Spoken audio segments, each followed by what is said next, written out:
Hello everyone, welcome to the new class of biology. In today's class, we will discuss about one of the Mendel's law and also the process test cross. We had already discussed what is a test cross in the terminologies that we had studied earlier. Actually, what is a test cross? It's nothing but a cross or a reproduction process or a crossing process where a homozygous recessive character we had studied. Homozygous means both the characters will be of same type. Recessive means they will not express their character in any of the generations, either in the F1 or in the F2 generation. So that character, when it has a crossing with a dominant character, it is not mentioned which dominant character. It could be heterozygous, it could be homozygous. So in that case, that type of crossing process is known as test cross. Okay, we will understand it with an example. Suppose we are taking a violet color flower, which is actually a dominant character flower. So that dominant character means it could be capital W, or it could be capital W, small w. Both of them are dominant. One is homozygous dominant, means both are having same characters. Another one is heterozygous dominant, means one is having dominant, one is having recessive character. And we will cross it with a white color, means a homozygous recessive character plant. So when we cross it, we get same type of same type of gametes, or the possibility of gametes in the resultant generation. We will check that. Okay, so if we consider first the homozygous dominant character crossed with homozygous recessive character, we will get the gametes capital W both case and small w in both the case from the white flower as well as the violet flower, and we will write it in the form of a Punnett square. The resultant will be all the characters that we get will be in a capital W small w format, means all the flowers or all the possibility shows that if we are crossing, or if we are having a test cross with homozygous dominant character with a homozygous recessive character, we will get the answer, or we will get the next generation to be a violet flower color, and it will be a heterozygous condition.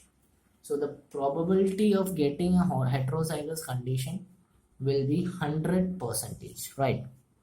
We will get the probability as 100%. The chances will be 100%. Probability of getting completely tall will be 1, means there is only one chance that will get.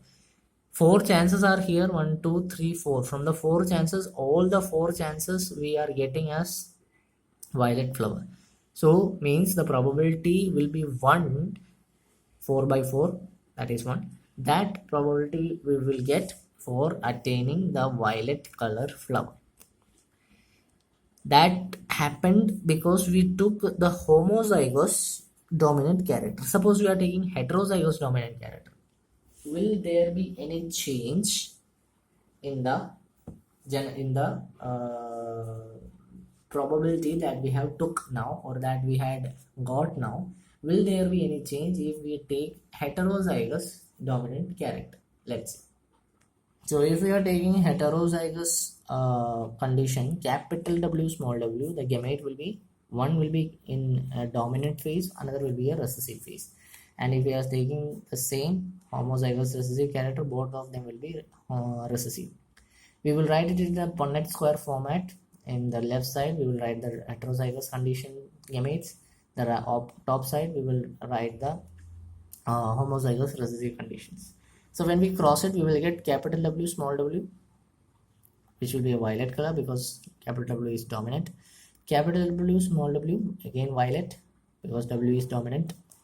We will get in next case will be small w small w. white flower, homozygous recessive condition, and small w homozygous recessive condition. Here there is a small change in the probability of getting completely tall.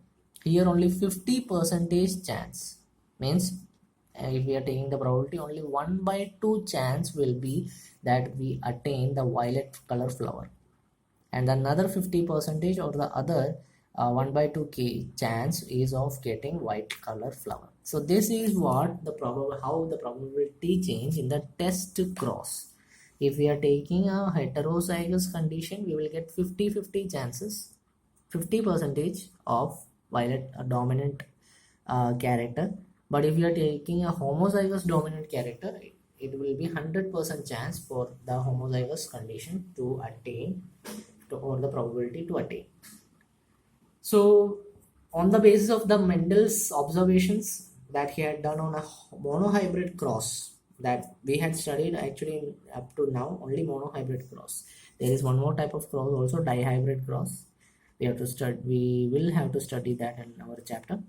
According to monohybrid cross processes that Mendel had done or observed, Mendel used two rules to study the monohybrid cross. The first, both those laws are actually known as principles or the laws of inheritance. The first law being the law of dominance, and the second law, which is actually known as the law of segregation. So what is law of dominance and what is law of segregation? Today we will study what is law of dominance. In the next class, in the coming class, we will study more about what of law is law of segregation. So the first law of Mendel's laws of inheritance, the law of dominance. The word itself makes us understand that dominance actually shows that for dominant characters. This law is mainly for the law. This law is mainly for those that have the dominant character. So what does this law say? First thing, whatever character a particular organism has, we discussed in the previous some examples about the height, about the color, and one example I had given you as an homework, the color of eye. Whatever the character is, it is actually controlled by something which is known as the factor. So whatever we had taken here, capital T small t, capital W small w, small w, capital W small w, whatever character we had taken, they are all actually having their own specific units that are known as factor.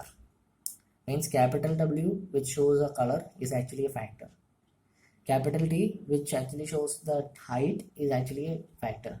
Small t, which is actually shows the height, is actually a factor. So these factors are actually the thing that controls a character, and they do not occur single-handedly, they occur in pair, that we had seen right now. Capital T, small t, always in pair, the character. Small t, always in pair. Capital T, small t, always in pair. Capital W, small w, always in pair. So the factors will always be in pair, right? So when they have same pairs, there will be there will not be any problem, because if we have a homozygous condition like capital T, then definitely it will be a homozygous dominant character, means that will be a dominant character itself. If we have a small t, homozygous recessive, then that will be a recessive character, means that character will not be shown in the next generation. But if the characters in the pair have a dissimilar factors, capital T, small t, suppose we have a dissimilar factor, capital T, small t, or instead we can say capital W, small w. If these are the factors which have distinct pairs, so one among them will definitely dominate the other. That's what this law of dominance say. One factor, which factor will dominate? The factor which we are showing actually by capital letter, that character is actually dominating character. This character will dominate the next one, and this character definitely will have an upper hand in the next generation where it is being produced. So one character dominates the other character. That is what Law of dominance say that one character in a dissimilar unit of factors or in a dissimilar pair of factors, a certain character which is dominating will definitely dominate the one which is recessive, or the next part. It will dominate the next part. That is what we say about the law of dominance. Okay, so that's all about today's class. In the next class we will discuss the further more laws regarding Mendel's observations. Okay, thank you, have a nice day.